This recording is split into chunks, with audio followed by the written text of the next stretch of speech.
मुझे तो खुद नहीं समझ। देखो ये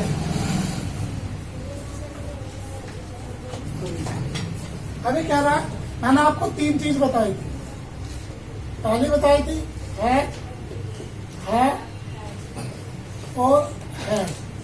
इन सबका मतलब पास, रखता, रखते और रखते, ये 3 ही चीज थी।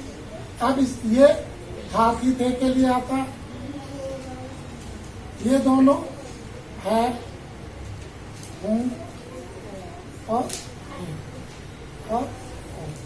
ठीक, इनके साथ ये जुड़ जाएगा, इनके साथ ये जुड़ जाएगा। अब जैसे राम के पास एक गुड़िया थी, अब तुम्हारे पास सोहन की किताब है।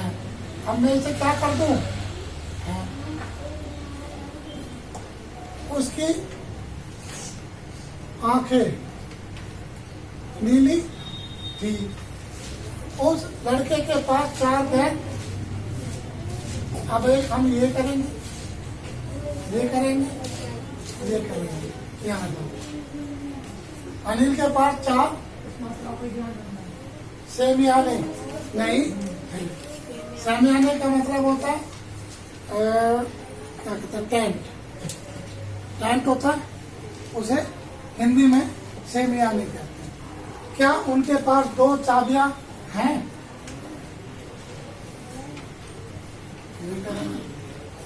तो ये 5। क्या तुम्हारे पास राम की किताब? अब देखो, राम के पास एक गुड़िया। तो सबसे पहले 2 मैंने आपको बताया, सब्जेक्ट ले लो राम। फिर क्या? 5 थी तो है। फिर पीछे से आ जाओ, 1 2 और कुछ बचा नहीं बचा। दूसरा, तुम्हारे पास सोहन की किताब है, तो पास है, ये हेल्पिंग वर्ब है। तो पास है के लिए क्या है? तुम्हारे पास यू क्या है? प्लूरल है। तो दूसरा है, तो यू है। क्या रखते हो? सोहन की किताब। तो सोहन और कोमा लगा के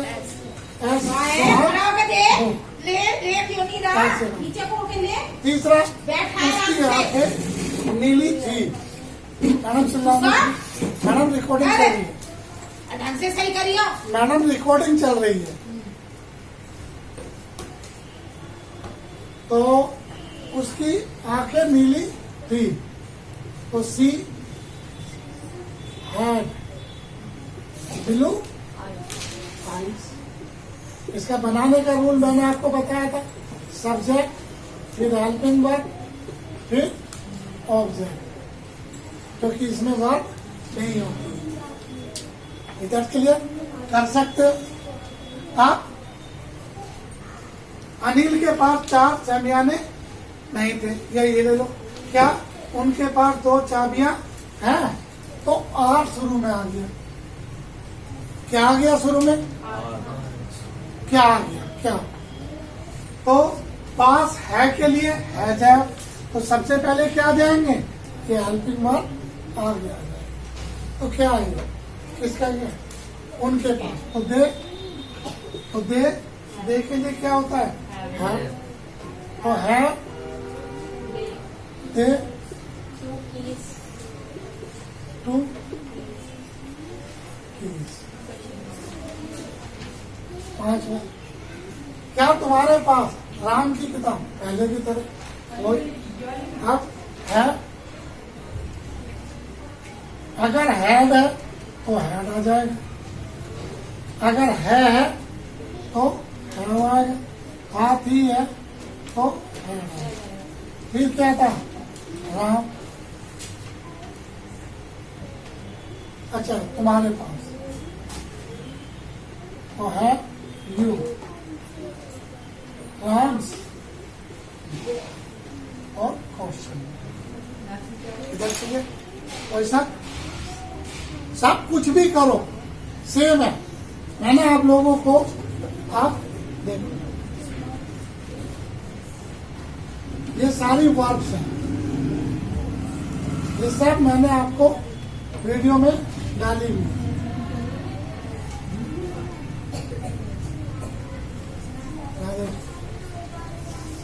तो मैंने आपको बताया था tense, how many type of tense, कितने होते हैं? 3 प्रकार के। देखो लिखे हैं, क्योंकि बोर्ड पे वैसे समझाने से अच्छा है। ये प्रेजेंट इंडेफिनिट टेंस है, हाँ टेंस 3 प्रकार के होते हैं। पहला प्रेजेंट, दूसरा पास्ट, तीसरा फ्यूचर। प्रत्येक काल के 4 भाग होते हैं। पहला इंडेफिनिट, दूसरा कंटिन्यू, तीसरा परफेक्ट, चौथा परफेक्ट कंटिन्यू। साथ में हिंदी भी लिखी है, दिया दिया गया। पास्ट इंडेफिनिट टेंस,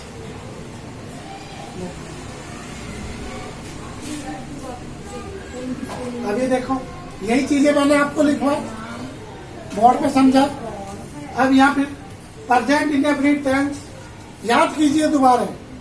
पहचान, पहचान, आइडेंटिटी। हो गया बेटा, करिए जल्दी। जिन वाक्यों के अंत में ता है, ती है, ते है, ते है, ता हूं, राइट, सकता हूं, सकती हूं आदि शब्द आते हैं, तो उन वाक्यों को प्रेजेंट इंडेफिनिट टेंस के वाक्य कहा जाता है।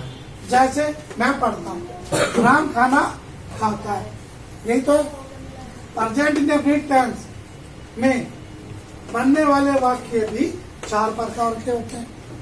पहला होता है अफर्मेटिव, जिसे पॉजिटिव सेंटेंस कहते हैं। दूसरा होता है नेगेटिव, जिसे नकारात्मक कहते हैं। तीसरा होता है इंटरोगेटिव सेंटेंस, जिसे प्रश्नवाचक कहते हैं। चौथा होता है नेगेटिव इंटरोगेटिव सेंटेंस, नकारात्मक भी और प्रश्नवाचक भी है। Is that clear? ये देखो, इतनी डिटेल्स आपने किसी गाइड, किसी कहीं नहीं पढ़ी होगी। या पढ़ी है? कहीं नहीं हो। ये मैंने खुद टाइप की है। नोट, कर्ता सब्जेक्ट किसी भी वाक्य में जो कार्य करता है या जिसके बारे में बोला जाता है उसे कर्ता या सब्जेक्ट कहते हैं। आपके तरीके से आपने लिखवा था, मैंने देखा था फुल लिमिट क्या है, तो उसमें आपकी तरह लिखा हुआ तो उसमें सही। लेकिन मैंने कहीं नहीं, मैंने सब लिखते हैं बहुत हिंदी वाक्यों के अंत में सेम वैसे ही लिखा। मैंने देखा भी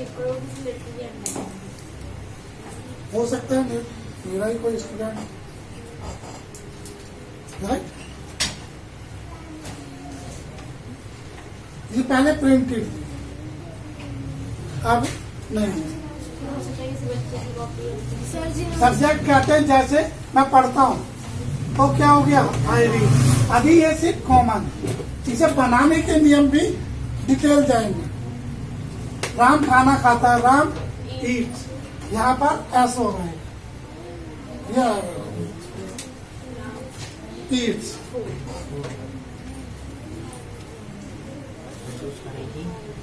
साथ साथ चेक हो जाएगा। तो ऊपर दिए गए वाक्य में ये जब हमने सोल्ड किए, सोल्ड कर दिए, राइट। तो ऊपर दिए गए वाक्य, ये 2 वाक्य हैं। आई और राम करता है, क्योंकि ये सब क्या कर रहे हैं, क्रिया कर रहे हैं, जैसे पढ़ रहे हैं और खा रहे हैं, को कर रहे हैं, यानी कि काम को कर रहे हैं।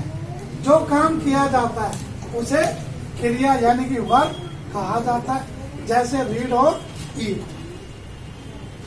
अब अफर्मेटिव सेंटेंस बनाने का नियम आप देखो, यहाँ मेरा डिटेल्स।